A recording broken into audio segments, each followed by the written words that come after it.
90s ba yun, yung uso yung tignapan ng mga inchik na bata? Meron ng mga kaibigan mo na inchik? Takot na takot talaga para sa mga anak nila. Hindi sila makatulog. So, totoo yun. Dahil mayaman eh. So, extreme yun. Tayo hindi natin ma-experience yun. Ano? Kaya huwag natin isipin kung maraming pera na sa heaven ka na. Anong page? Tayong mga simple lang ng buhay, meron tayong sariling problema natin. Yung mga super rich na may sariling problema lang sila na tayo hindi natin mararanas. Meron silang mga problema, meron tayong mga problema, hindi nila mararanas. At meron silang mga problema ay hindi natin mararanas. Kanya-kanya yun eh. Di ba? Okay. So, huwag natin isipin na porket madami kang pera, mayaman ka, wala ka ng problema. Karamihan ng mga problema ng mayayaman, relationships. Dahil pag-aaway sa pera. Mga magkapatid. Meron akong kilala. Yung nanay, Yuda, buhay pa yung mga anak niya. So, hinati na niya. 5 anak.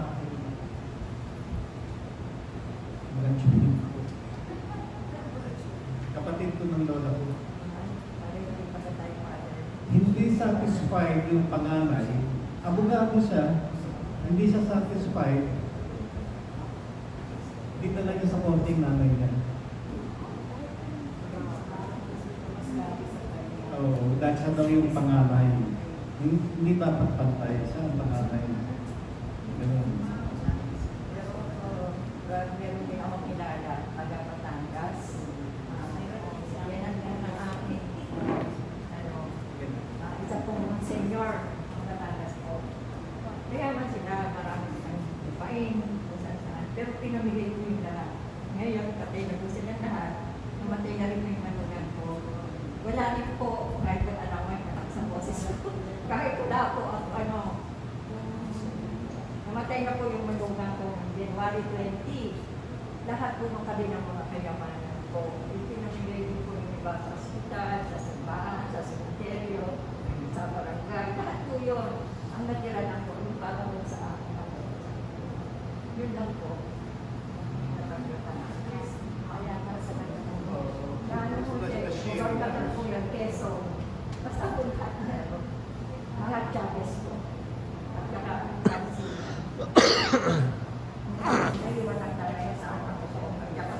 pero wala namang nag-agawan. Wala po. Maayos yun. Yung mga saan po, yung mga nasa abroad ko talaga, ang may hawak na yun, anak ko pa rin po siya ang pinagkatiwalaan. Wala po Blessed kayo, wala nag-agawan. Ginagalang nila yung kagustuhan ng salamat sister. Okay. So, punta lang tayo sa second reading.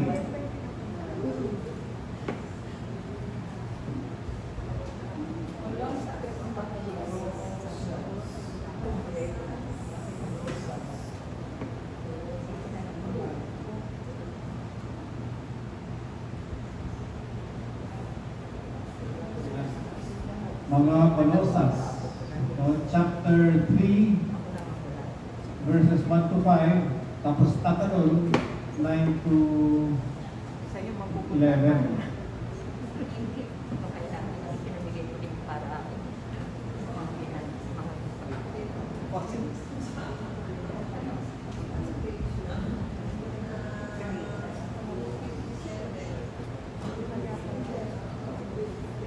Pagbasa mula sa sulat ni San Pablo sa taga-Colosas. Lamang binuhay kayo muli na kasama ni Kristo, Ituon ninyo ang inyong pag-iisip sa mga bagay na nasa langit na kinaroroonan ni Kristo na nakaupo sa kanan ng Diyos. Ang mga bagay na panlangit ang sa isip ninyo, hindi ang mga bagay na panlupa.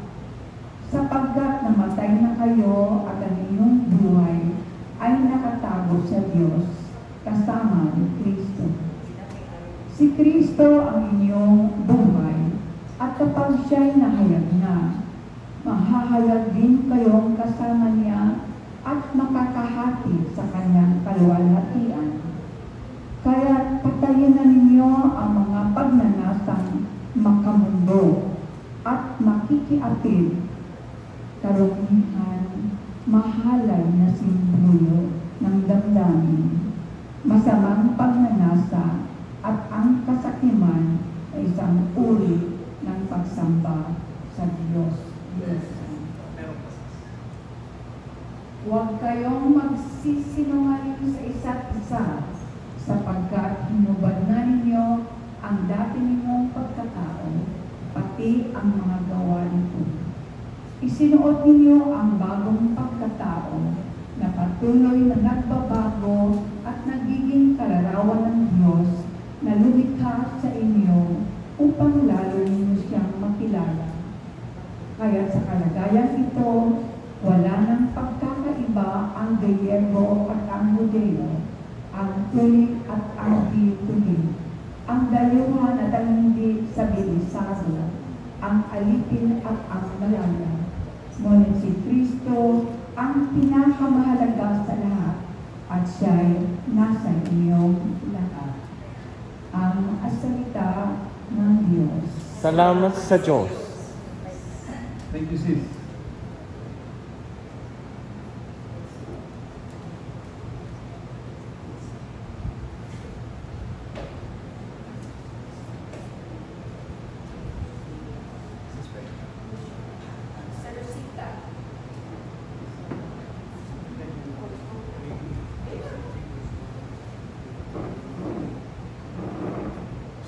Sister Rosita, chapter 3, verse 1. Ano ang ibig sabihin ng hanapin ang mga bagay na nasa itaas? Yamang binuhay kayong muli sa kasama ni Kristo. Ituon ninyo ang inyong pag-iisip sa mga bagay na nasa langit na kinaroroonan ni Kristo na nakaupo sa kanan ng Diyos. Salamat, sister. So, ang ating isip ay sa mga bagay na nasa langit. Kaso tayo nasa lupa. Kaya yung isip natin nasa lupa pa din. Diba? Di ba natin natitikman yung buhay sa langit eh? Masaya tayo dito, di ba? Kaya ayaw pa natin Masaya at malungkot. masarap ang buhay dito eh, no? Pero sinasabi ni San Pablo, isipin din natin ang buhay pagkatapos ng buhay natin dito sa mundo. No? Sige, magpasarap tayo dito, no? Sa tamang paraan, pero huwag natin kalimutan ang kabilang buhay. Okay? Yung kasama natin si Kristo, ituon ninyo ang inyong pag-isip sa mga bagay na nasa langit na kinaroroonan ni Kristo na nakaupo sa kanan ng Diyos. Huwag natin kalimutan ang Diyos. Yun ang sinasabi. Sige. Sister Chen. Verse 2. Paano natin maiiwasan ang labis na pagkahumaling sa makamundong bagay?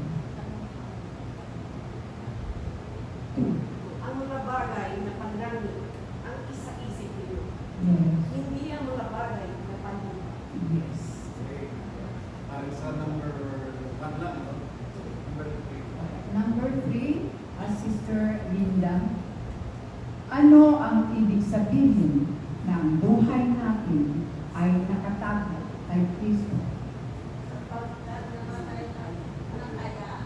Kayo,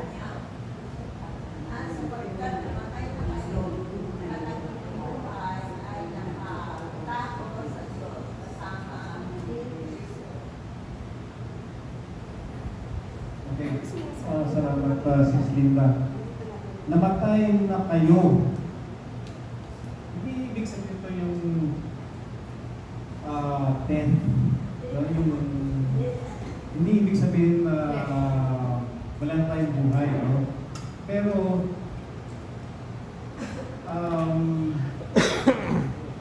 itong kamatayan nito ay namatay na yung ating dating buhay. Yung sinful past natin namatay na, no?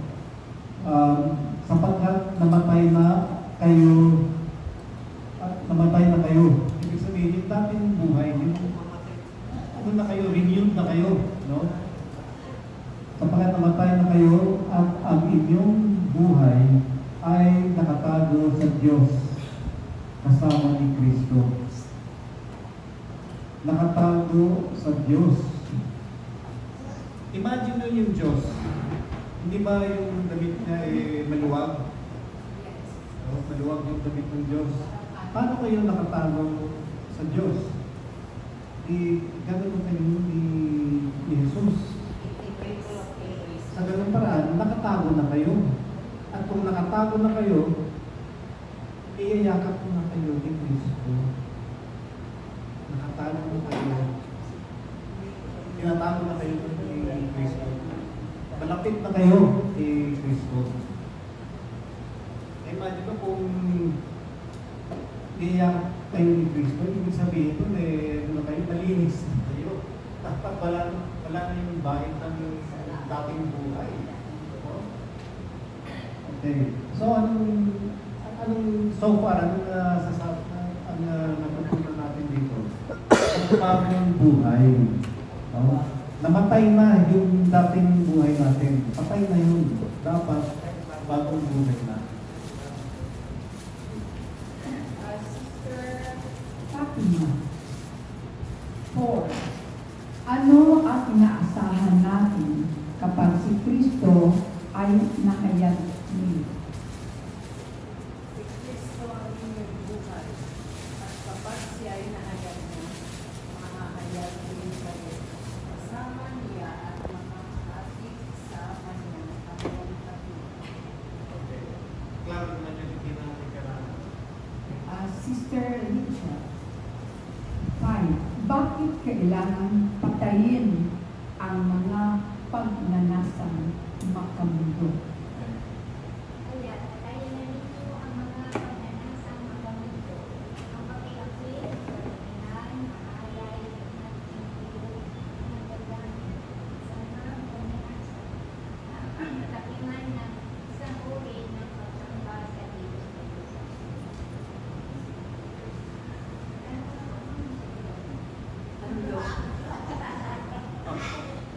Kasi sa ibang sekta, di ba, yung kung gaano ka ng mga gasto,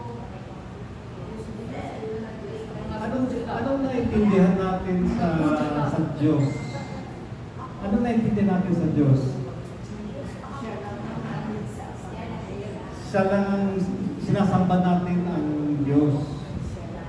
Ano yung salita ng faith sa Tagalog? Pananampalataya. Sa isang homiling, sabi ng pare, yung salitang pananampalataya ay nanggaling sa salitang taya. Diba? Tinataya natin. Nagtataya tayo sa casino. Diba? Ibig sabihin, pag nagtataya ka, inaasahan mo na babalik yung pera sa iyo mas malaki pa. No? Tinataya ko dito sa pula. Sa loto. Kasi may expectation ka Sabong. na may babalik sa iyo. No, na may blessing doon. Tinatrust mo. Magkakapera ako. No? Tinataya mo. Sa Diyos, tinataya natin yung buhay natin. Sa Diyos natin tinataya na magbibigay siya tayo, bibigyan tayo ng buhay, pananampalataya. Nawala na yung pananampalataya. Doon natin tinataya ang buhay natin sa Diyos. No? So, yung Diyos-Diyosan, yung pera, pag tinataya niyo yung trust mo, doon ka tumataya, yun ang Diyos mo. Yung pera. Diba? Yung mga ari-arian mo, kung lang tension mo nandun, pag nabawasan yan, takot ka, ito baka mag-ubos to. No? Kaya, yun doon ang doon mo tinataya. Yun ang Diyos mo.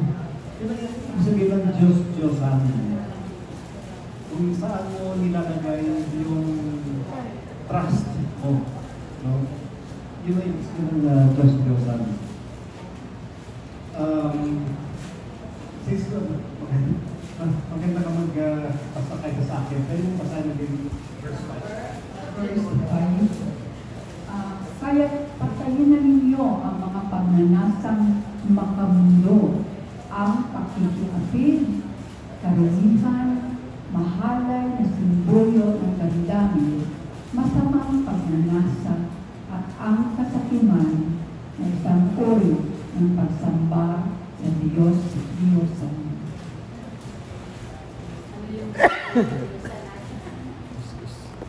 Magandang tanong. Okay. Ano yung mga mali? No?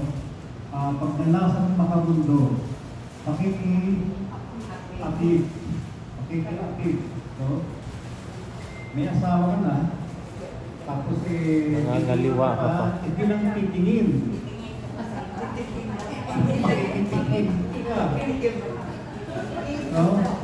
Ibig sabihin, hindi mo na inaalala yung kapananan ng asawa mo, yung tunay na mahal mo, hinahabol mo yung sariling gusto mo. Di ba? Kung baro na, pwede na mag-asawa ulit. Di ba? Kasi yung pagkikapit, ibig sabihin niya, asawa ka pa. Di ba? Oh. So, sarili mo ang iniisip mo pag ikaw makikipag-apit. Okay. Karumihan. Ano ba yung karumihan?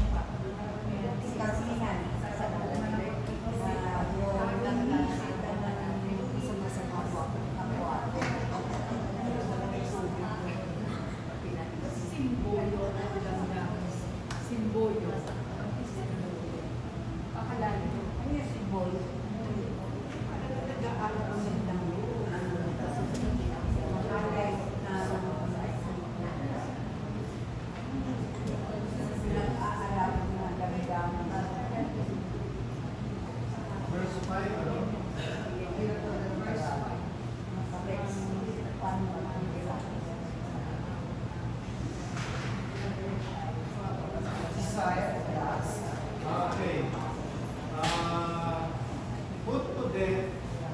Pag sinabi put to death, yung atiin, ibig sabihin, atiin yung dating sarili. Yung sinful past mo, patayin yun. Then, the parts of you